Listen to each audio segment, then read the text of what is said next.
আমি বলতেছি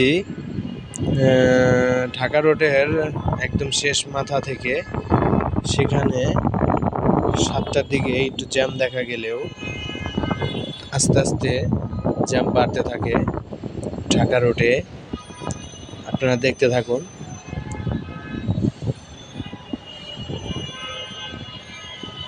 এখন যে অবস্থা, যাওয়ার পথে পুরোটাই মানে যে গাড়ি আটকে আছে, গাড়ি নড়তেছে না। সবাই দেখতে থাকুন, যদি ভালো লাগে আরও খবর পেতে চ্যানেলটি সাবস্ক্রাইব করে দিবেন, পাশে থাকা বেল আইকনটি বাজিয়ে দিবেন যাতে পরবর্তী ভিডিও মিস না করেন।